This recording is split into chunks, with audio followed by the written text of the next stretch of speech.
Today we're going to be changing the oil on this 2024 Subaru WRX. I'm going to let it idle a little bit to get the oil temperature up so that it drains a little faster.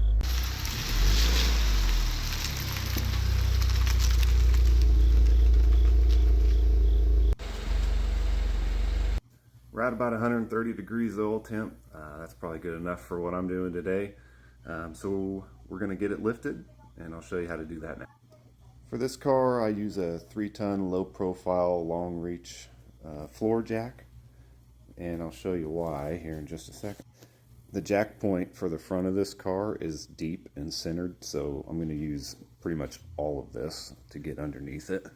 I almost forgot, safety first. Even with my low profile, I still have to drive up on like 1/4-inch boards here, just so that I can get under the front of the car. I'm barely on that one, but it'll work. Like a glove. Oh. Those boards gave me just enough space to get in here to start putting this up. But we're aiming right behind the oil pan, where the drain plug is, for this cross section right there. Pumpy, pumpy. Now I got it up a little bit. I'll double check my positioning. Looks pretty good. And more pumping. Alright, now I'm putting my jack stands under the car, right behind the front wheels. On this cross section here, there's 2 cutouts. You're going to place it right between them. About right there. Alright, we've got the car up. It's stable. It's on the jack stands. We got our chock blocks, so we are now ready to drain the oil. We've got a 2-gallon pan here. I recommend you get one with the drain spout on it. Once you put the fresh oil in, then you can just pour this back into the bottle that should be empty. The drain plug on these cars is a 17mm. I'm using a breaker bar because I already know it's going to be tight. The bolt you're targeting is just under the front of the car, right in front of the cross member that you jacked it up with. It is right here. Oh God, hold on. Right here, okay? It's kind of recessed up behind this front tray here. All right, I got it broke loose. I got my glove on and some paper towels because this part sometimes gets messy.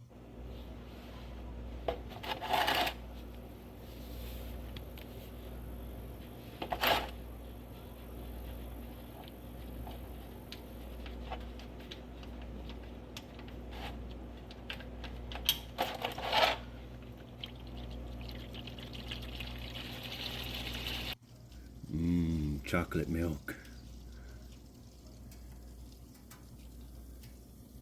So while that's draining, you can inspect your bolt here. Make sure that all the threads are clean and that your crush washer is intact. Also take note of what position, which way the crush washer is facing. That's the way you're going to put the new one back in. Oh God, the car sharded on the floor.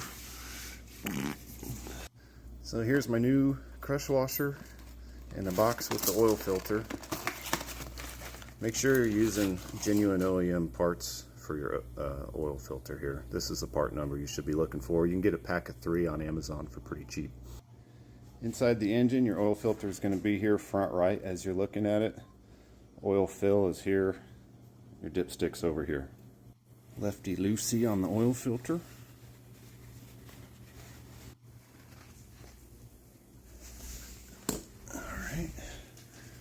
We're just going to clean that out. Be careful not to, drop any debris like this.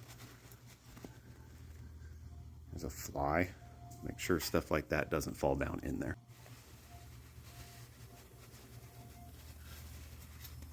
Alright, got that all cleaned up. It's looking good. We are almost ready for the new oil filter. I'm using Kirkland's brand SAE 0W20. I got 2 of these big jugs at Costco for pretty cheap. From the research I was able to do, Kirkland makes pretty good motor oil, so that's what I'm sticking with. I've been running it for 6,000 miles and I haven't had any problems. For the new filter, you want to pre-lube it with a little bit of oil. So I'm going to get a little bit on my finger here. and just kind of coat that rubber gasket there. Now that that's coated, we can pop that back on the top. Righty tighty, go about hand tight, and then maybe one good grippy squeeze, quarter turn. Yeah. It's kind of hard to tell here, but one side's flat and the other side's kind of rounded on the crush washer. Make sure the flat side goes against the bolt head, and then the rounded side is up. That part's going to crush into it once you put the bolt back in the drain pan. While you got the hood up, you can clean up the top mounted intercooler a little bit. It catches a lot of leaves and debris. Just be careful not to bend any of these vents. They're pretty fragile. It's kind of annoying, but it is what it is. Are you done yet? Nope.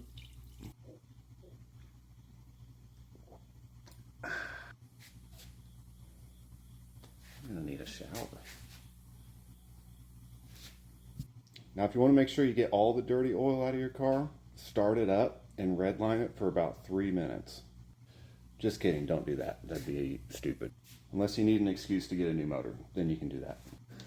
This is my handy dandy torque wrench. The drain plug for these is spec'd for 31 foot-pounds, so we're gonna set this because it's almost done dripping.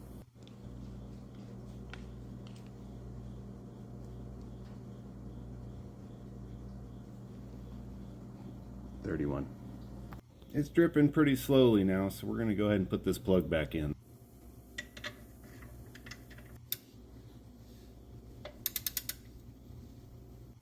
We're looking for 31 foot-pounds, and there it is.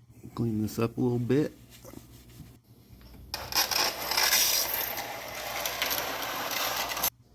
Alright, we've got the oil drained, we've got the new filter in. Now make sure everything's out from underneath the car and we can get it back on the ground. Let's give you a better view. We're aiming for that point right there, that cross member. Alright, oil filter cap off, funnel in, and fresh oil in. Cap on. Now we want to check our levels, make sure we're good. Always wipe the first one off before sticking it back in there. That's what she said.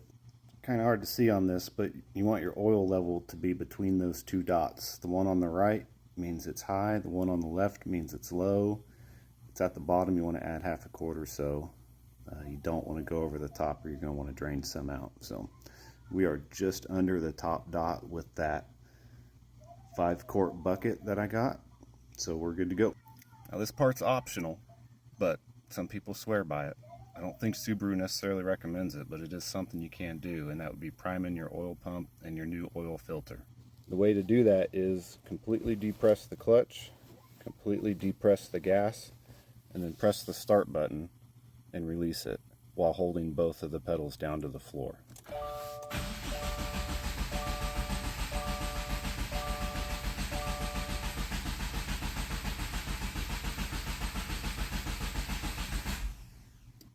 It's about a 10-second sequence where it'll prime everything at like 100 RPMs as opposed to your first startup it jumping up to a cold start RPM of like 1800. So I don't know. Use at your own risk. I've been doing it and it's been working fine for me. If you liked this oil change tutorial on a 24 WRX, give me a like, give me a follow. Appreciate you guys. We'll see you in the next one.